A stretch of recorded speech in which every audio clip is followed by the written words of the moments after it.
All right, we're going to be taking some notes on our next topic in reading. And since you do not have that, we are going to be taking some short notes. I will also attach a copy of the article that I'm going to be using. You do not need to print that out, but it could be, you can follow along on the video. But if you see it, it'll be good for you to focus on it. And if you do print it out, put it in your notebook. Okay, so we're going to be talking about author's perspective.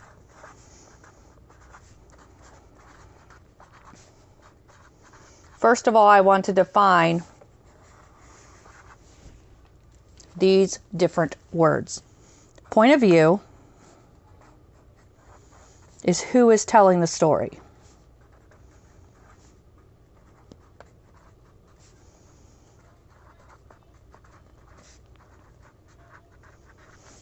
Viewpoint is an opinion. And a perspective is how someone feels about a topic.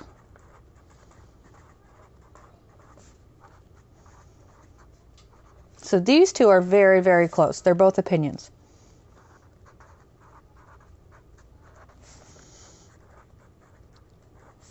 They're pretty much almost the same thing. But point of view is not the same thing. Okay? Point of view is who is telling the story. The perspective is how someone feels about the story. So this is what we're focusing on right here.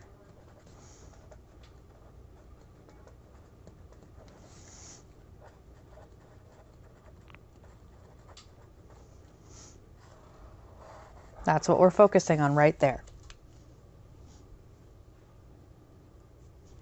So the perspective, how do I know it's the difference is the perspective is the topic they're writing about.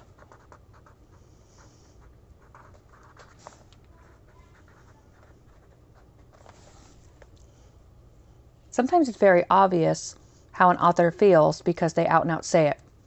But in our story, The Great Kapok Tree, the author talked about their opinions on people chopping down the trees by having the animals talk about what the effects would be. So we know that the author is not for chopping down trees in the rainforest.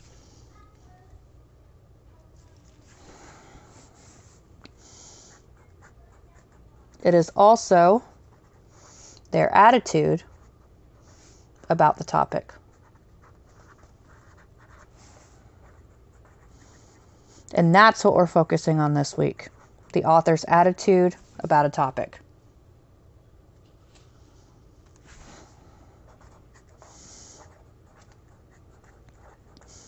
An author's perspective can change based on their life experience.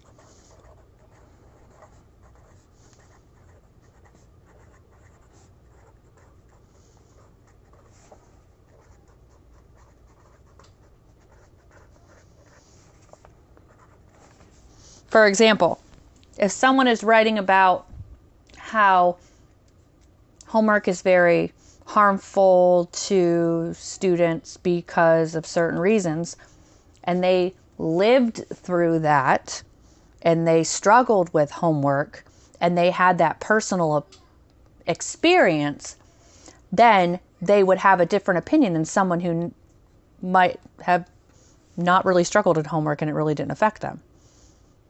So that's what having your perspective changing based on your life experiences, that can shape you. That's how our opinions are shaped based on what we live through. So there are 3 ways that we can describe an opinion.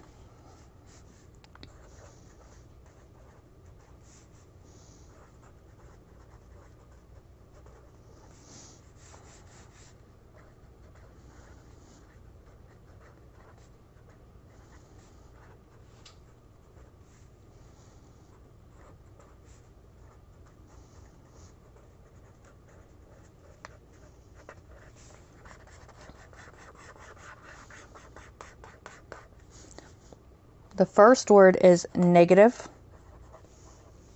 So if I'm writing about uniforms and how uniforms, if uniforms should be in school or not, and I have a negative opinion, I'm saying no, I don't want them.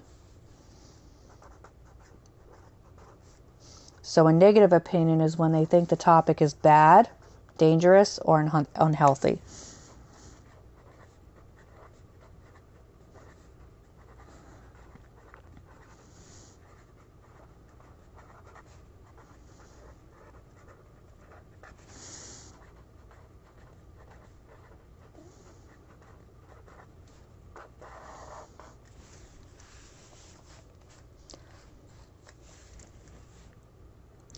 Another way is a positive opinion. That is the opposite of negative.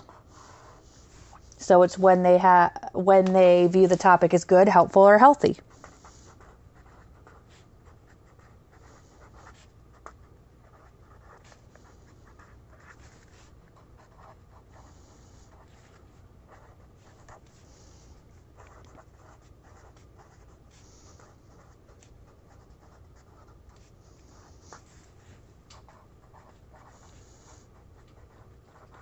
So this is my negative and this is my positives.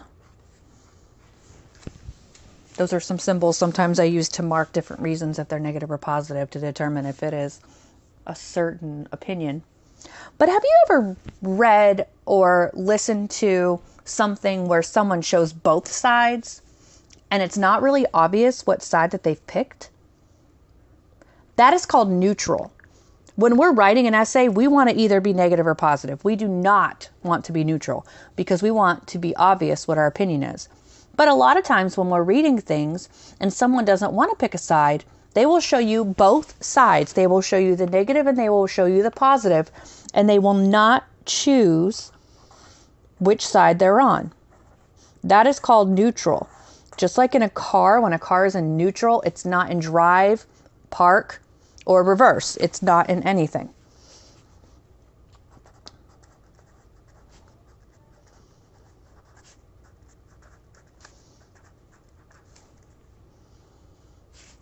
When they have no real opinion about the topic.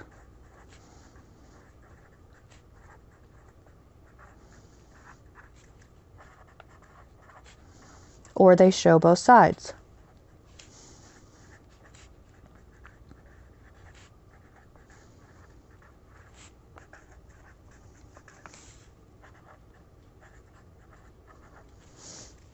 So we have negative, which means that they think the topic is bad, dangerous, or unhealthy. Positive is the opposite, where they think that the topic is good, helpful, or healthy. And neutral is when they show both sides or they don't really have a specific opinion. So what I want you to do right now is I want you to pause this video, finish copying these notes, and if you have the opportunity to print out the attached notes, then please do so because it will help you in understanding the concept. Okay, so what is the author's main point about dodgeball? So what I do is I go through and I write if they're positive or negative opinions or points as I read again. So I want you to read through with me, and I'm going to mark it if it is negative or positive with a symbol. Dodgeball might be a fun game. Oop, that's positive. For students to play, but it should not be played in school or during school hours. I think that might be an opinion. First, dodgeball can be dangerous. That is negative. There have been reported cases of broken noses, elbows, and other bones due to dodgeball games. That's negative, unhealthy.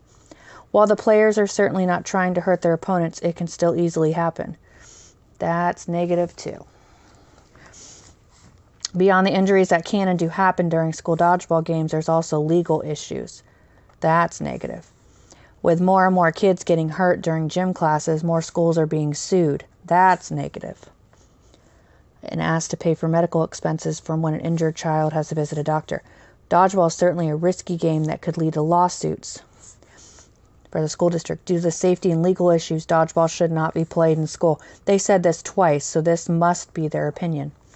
What is the author's main point about dodgeball, and how do you know? This is a question that you are going to answer in the discussion. What is the author's main point about dodgeball? What is the author's opinion about dodgeball? I'm going to give you a couple reasons. The first reason is it's dangerous. The second reason is injuries. And the third reason is lawsuits.